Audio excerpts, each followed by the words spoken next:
এর মধ্যেই তাওয়া গরম ওয়েট করতে করতেই তাওয়া গরম প্রক্রিয়া চলছে। ডক্টর নাহরিন ইসলাম, আপনার কাছ থেকে তাওয়া গরম হচ্ছে, বুট ফুটতে সময় লাগবে না তাওয়া গরম হলে।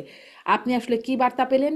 এখানে কি আসলে এখানেও কি নির্বাচনের সাথে তালবাহানা, নির্বাচন পেছানো বা সময় মতো নির্বাচন নির্বাচন নিয়ে কোনো কিছুই ইঙ্গিত এখানে আছে কিনা? শুনেন, তা তো আছে। আমরা তো সবসময় গরম তাওয়ার উপরেই থাকি শারমিন আপা। মানে গত 17 বছর বিএনপি গরম তাওয়ার উপরে ছিল।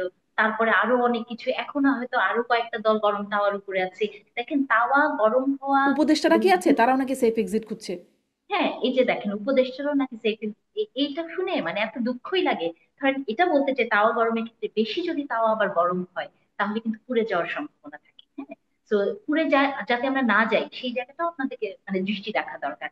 উপদেষ্টাদের সেফ এক্সিটের কথা যেটা বলা হয়েছে, নাহিদ ইসলাম বলছে, দেখেন, যে আমি কয়েকদিন আগে আরেকটা টক শোতে বলছিলাম যে সেফ এক্সিট না, মানে আমরা একটা শব্দকে যেটা খুবই নোংরা, যেটা খুবই খারাপ মিনিংটা, যে আপনি অপরাধ করছেন, তারপর আপনি পালিয়ে চলে যাচ্ছেন সেফ ভাবে। হ্যাঁ, এই সেফ এক্সিট নিয়ে আমরা কথা বলি, আমাদের লজ্জাও করে না। হ্যাঁ, যে আমার তাহলে জাতি হিসেবে, এই জাতির জন্য যে আমি যদি কোনো গুরুত্বপূর্ণ জায়গায় থাকি, তাহলে আমার জবাবদিহিতার কোথায়? আমি এমন এমন সবকিছু সেট করে রাখি যে আমি সেই মানে এক্সিটটা আমি এনশিওর করতে পারি।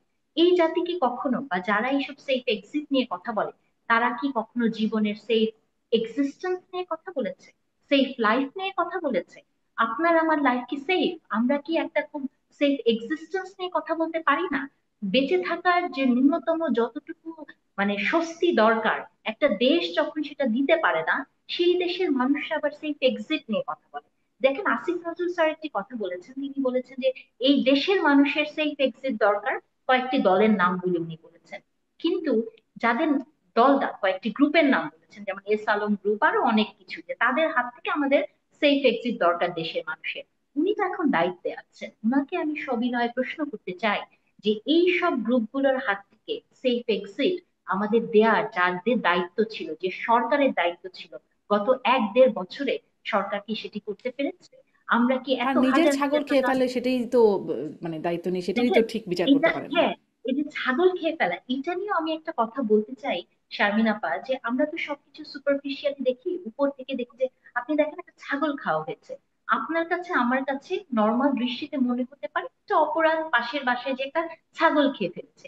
আপনি কি কখনো মনে করেছেন যে আপনার একটা পোষা প্রাণী, একটা শিশুর একটা মানে শৈশব তার মধ্যে না, এই মুরাল, এই এথিক্সটুকু আপনার ভেতরে নাই? যে ওই বাচ্চাটা কি ট্রমার ভেতর দিয়ে গেছে? বা আপনি কারো পোষা জিনিস যে আপনি এনে খেয়ে ফেলতে পারেন, বা মানে অন্যায় ভাবে সেটি একটি গাছের হুম। ফলও হোক, সেটা নেয়ার যে অভ্যস্ততা, এই যে তৈরি হয়ে গেছে এই সোসাইটিতে, হবে না কেন? কারণ এই দেশে আমরা ছাত্রছাত্রীদের স্কুলে ফার্স্ট হওয়া ব্যতীত আর কিচ্ছু শিখাই না। হুম। হুম। কোনো মোরাল শিখাই না, কোনো এথিক্স শিখাই না। এবং একটা পোষা প্রাণী বা, দেখেন, পৃথিবীতে কিন্তু প্রাণী নিয়ে অনেক আন্দোলন হয়, এখন কিন্তু পেট নিয়ে অনেক রাজনীতিও হয়, তাই না? বা এই যে ধরেন বিজ্ঞান সংস্কৃতি এসছে, অনেক কিছু হয় উন্নত দেশগুলোতে, যে আপনি একটা নিরীহ প্রাণীকে, যে ছোট বাচ্চা পালে, তাকে হুম। আপনি মেরে ফেলেন এবং খেলেন, এবং খুব দম্ভ সহকারে বলে বেড়াচ্ছেন যে আমি উপদেষ্টার বাড়ির ছাগল খেয়েছি। আপনি বুঝতে পারেন যে নৈতিক জায়গাটা কোথায় আছে? আমাদের তো ওই জায়গাটাতে প্রশ্ন করতে হবে, মানসিকতায় প্রশ্ন করতে হবে। দেখেন, আমার একটা কথা খুব স্ট্রাইক করেছিল।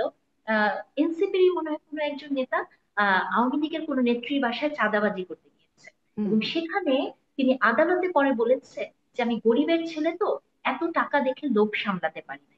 এই যে কথা, তার পেছনে কি মেসেজটা আমাদেরকে দেয়? দেখেন দেখেন, আজকে পর্যন্ত বাংলাদেশের কয়টা পরিবার, বা যারা আমাদের কিশোর কিশোরী তরুণ, আমরা আন্দোলন করেছি, বা আমি সহ হুম। রাস্তায় দাঁড়িয়েছি আমরা যারা, কয়জন বুকে হাত দিয়ে বলতে পারবো যে আমি সব টাকা খেয়েছি?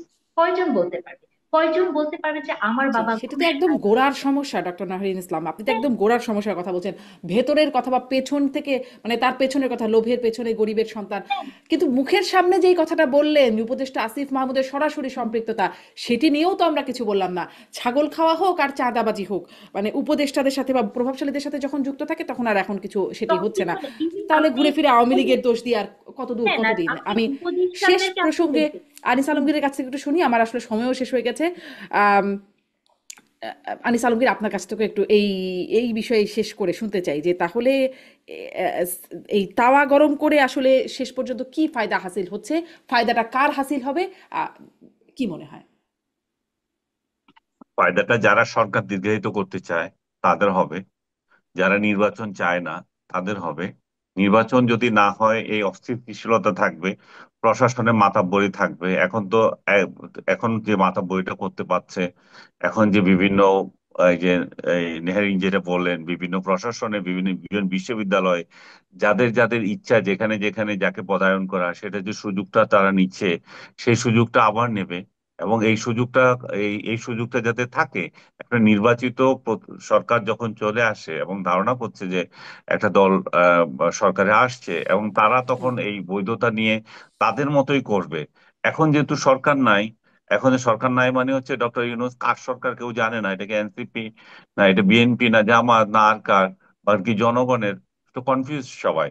তো এই সুযোগে যে যার মতো করে ক্ষমতা ভোগ করছে, এই ক্ষমতা ভোগ করা যদি দীর্ঘায়িত হয় ওনাদের তো কিছু আসে যায় না, জনগণের দুর্ভোগ হবে। জনগণের অর্থনৈতিক অবস্থা 12টা বাজছে, জনগণ দ্রব্যমূল্য থেকে শুরু করে চাকরির বাজার সবকিছুতে জনগণ হাহাকার করছে যে এই পরিস্থিতি থেকে কিভাবে উন্নত হবে, আইন শৃঙ্খলা পরিস্থিতি বিশেষ করে কিভাবে উন্নত হবে, যে যে যার কারোর বিরুদ্ধে মব লেলিয়ে দিতে পারে, যে যার কারো যে যার তার হাতে গায়ে হাত তুলতে পারে। আপনার ব্যক্তিকে কি বলবো, পুলিশের গায়ে হাত তুলছে, সেনাবাহিনীকে অপমান করছে, যে এখানে আর বাকি রইল কে?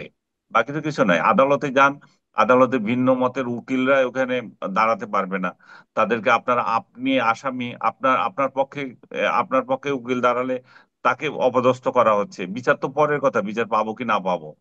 তো এমন একটা পরিস্থিতি, এমন একটা অরাজকতা, যারা চায় এটা কন্টিনিউশন হোক, এবং এই অরাজকতার মধ্য দিয়ে হয়তো তারা চাচ্ছে যে একটা দল আরো বেশি বদনাম কুড়াবে এবং আর একটা দল সুনাম অর্জন করবে, এবং প্রশাসনে তাদের আহ, তাদের যে মন মতো করে প্রশাসনকে সাজানো যাবে, যাতে যত দেরি হয় ততক্ষণ, যখন আরো আরো দেরি হলে তখন যেমন জনসমর্থন যেমন তারা পাবে, তেমনি প্রশাসনের সহায়তাও পাবে। আমি মনে করি তাওয়া গরম করবে তারাই যারা ইলেকশনকে পিছিয়ে দিতে চায়, একটু সোজা কথায়, অন্য কিছু না।